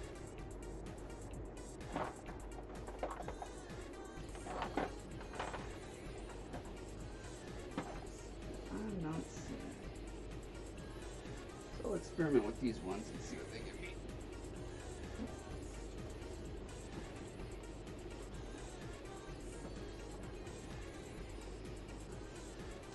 Scotty B says it's about that time again for me to duck out. Thanks for the stream, Josh. Have a great night. Hey, you too. Have a good one. Let's see, this isn't even built in such a way where I can get into the areas I need to.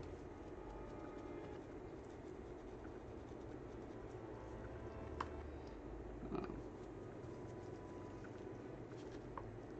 can probably, hopefully, cut it in such a way as to not cut my finger off.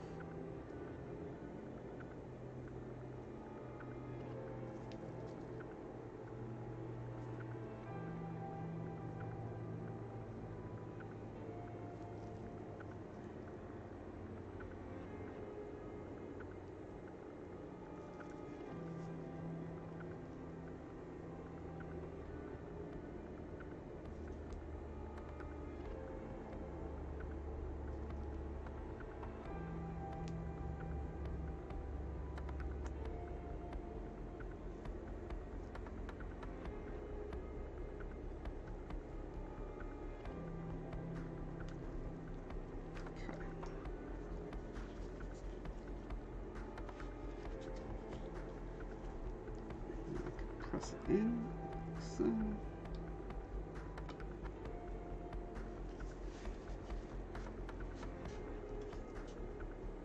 Yeah.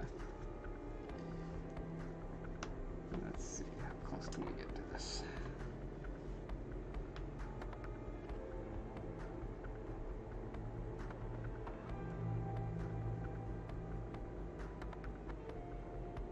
It's a little bit better than just like stabby noise, but I think I need to be making bigger kind of swaths of it for it to really start reading. Also, it's still too flat, so I'm going to go in and punch up some of these lines.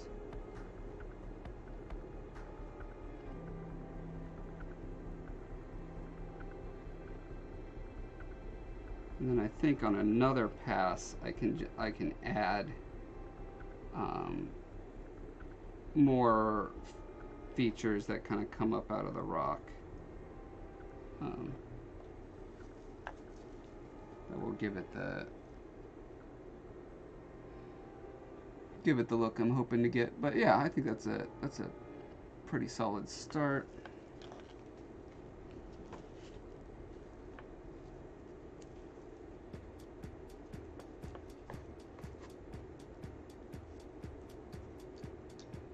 Let's see if it will work on a larger area, like this peak up here.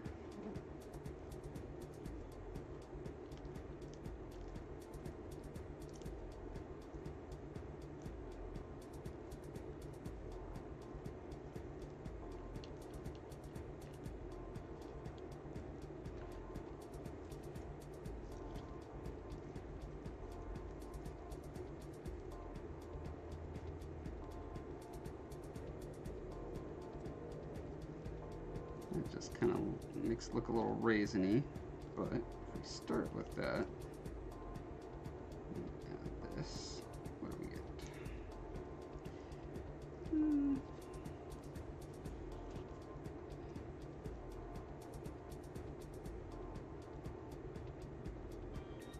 I mean, basically anything that I don't particularly like, I'll just build over, so I'm free to experiment.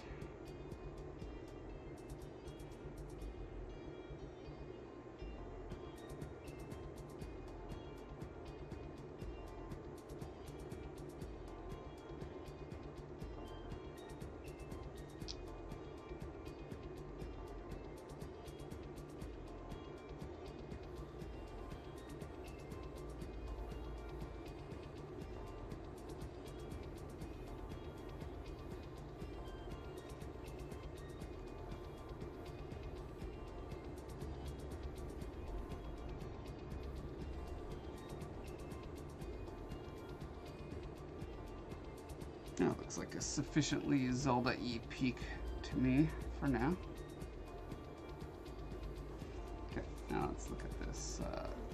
patch of dirt here. So I'm trying to cover up the printer texture there with something that looks more like the ground of Zelda.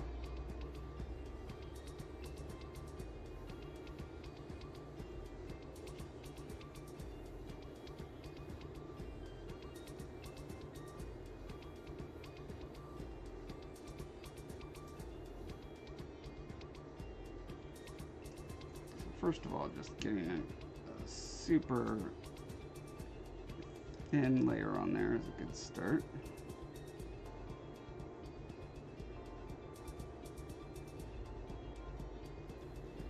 I mean, I guess that how thin it is not super important because the height of these walls is pretty arbitrary. It's not like there's, like, the game makes it clear how high the walls go.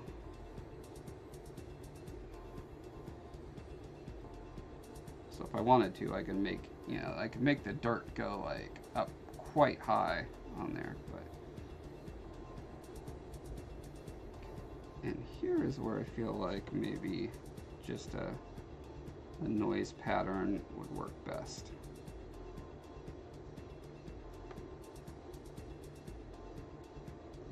Stabby brush. Happy stabby brush.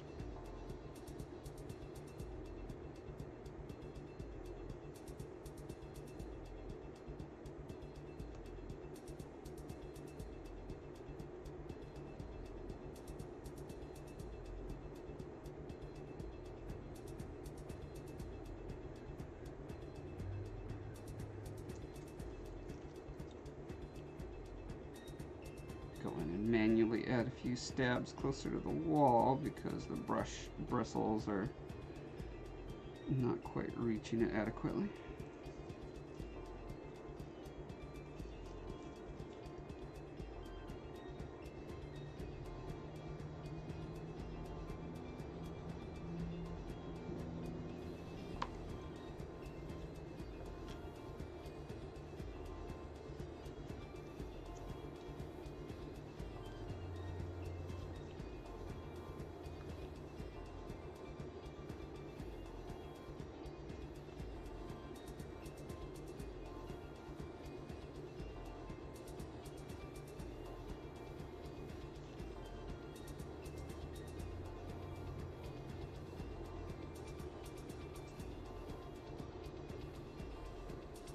I think I'm going to want to do something special for the sandy terrain versus the just kind of dirt look that most of the terrain has.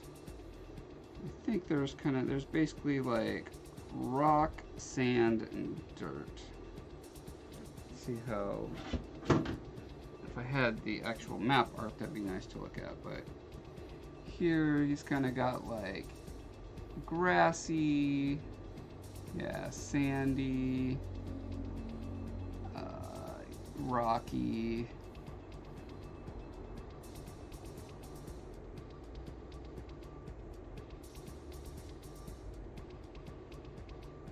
Yeah, I'll have to look at the actual game art to get a better idea. Which is a good reminder that I need to make sure that I actually move the art onto this computer.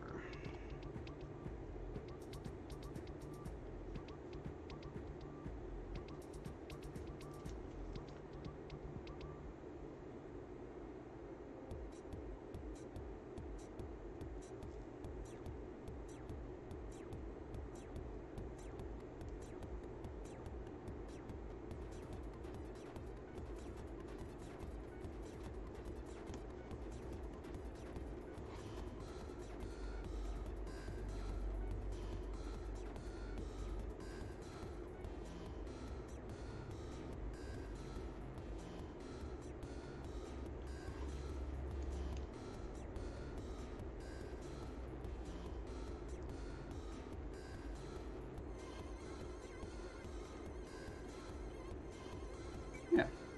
Okay, and that's good tests. For our grand finale, to the next layer of gold leafing. Oh, my trash can is hidden by my texture strips. One moment. Okay. This is my gold leafing brush, yes. Here's our super itty bitty Hyrule.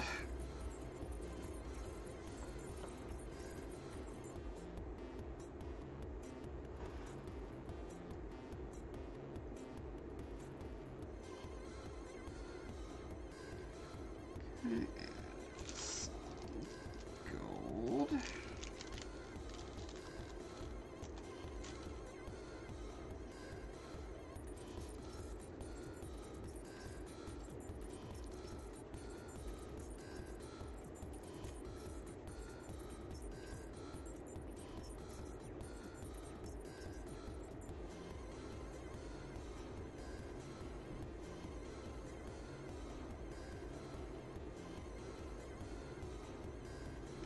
And as sloppily as possible, of course. Start to apply it.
Okay, and after it gets really sloppily applied, start finding all the areas that the gold missed, and just tapping additional flakes into that.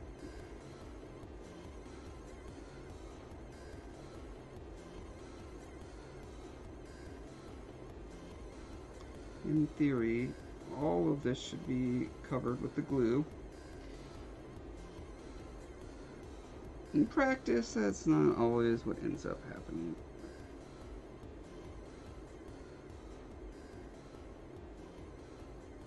That's why gold leafing usually takes several layers, several steps.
hate it when it sticks to my skin.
this point, when I'm just like swirling the brush around real quick, what it's doing is breaking up the larger pieces that aren't stuck, turning them into itty bitty micro flakes, and then any bit of exposed glue they're sticking to, and then the more you rub them, the more they flatten down to give you a really smooth, reflective surface.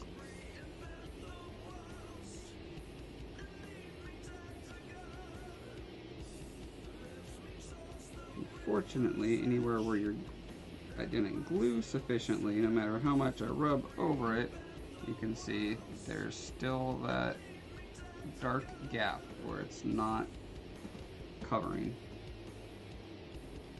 Which means I'm going to have to go back in for yet another pass.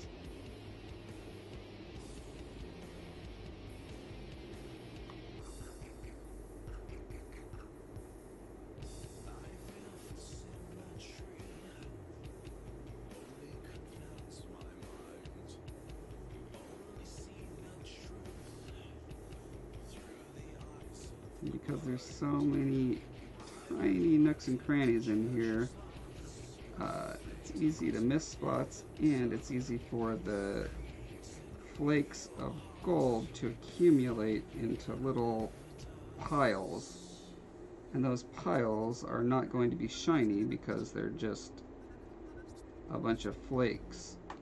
They haven't been like squashed together to line up to the light, and that's what makes something reflective.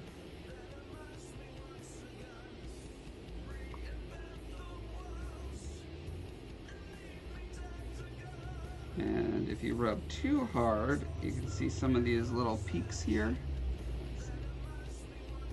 It might be hard to pick up on the camera, but some of those peaks are rubbed off. So now the gold is not on those tips. So I'm going to have to go back and make sure I get those guys as well. But in order to get the deep recesses, I have to be fairly aggressive with the brush to make sure I'm getting all the corners. Corners and crannies. I need something better than nooks and crannies because I use that all the time. What's a good alternative to nooks and crannies? Cracks and crevices. That's another one I kind of fall back on. I remember in one of the jumping puzzles we were designing, the content designer who was placing the chests and making all the hints and stuff, or where to find the hidden stuff, he wanted to make one of the hints about a nook and a cranny and the difference between the two, so we were looking those up, and I can't remember what we came up with now. I need to look that up. What is the difference between a nook and a cranny? I seem to remember that there was actually a difference, though.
Because the little tree features, the little bushes that are just like these tiny little nubs, are all over the place. It's really hard to distinguish between them and flakes that I need to rub down.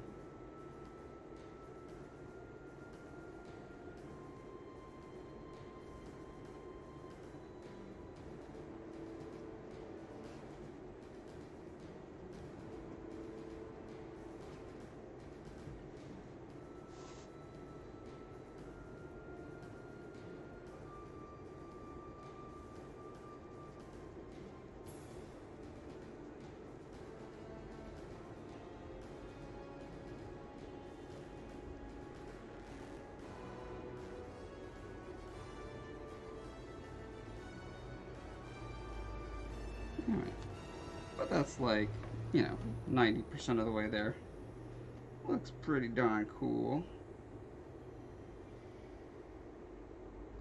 Will especially look cool sitting on a Zelda cartridge, or possibly a cartridge that opens and this is inside.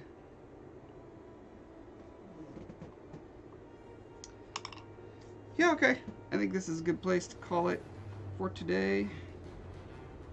Got some shopping to do.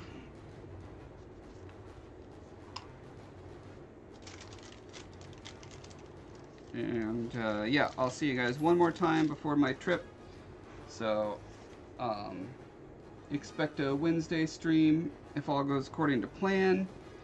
And then after that, I'm going to be radio silent for about 3 weeks, and then I will be back. And you guys will miss me so much, and it'll just be a huge party.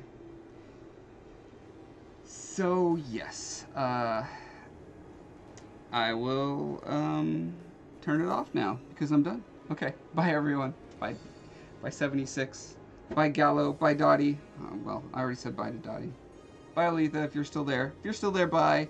Everyone else, bye. Penguin guy, bye. I can't find the, oh, the in stream button is this giant red button. I can't see buttons when they're emphasized. Anyway.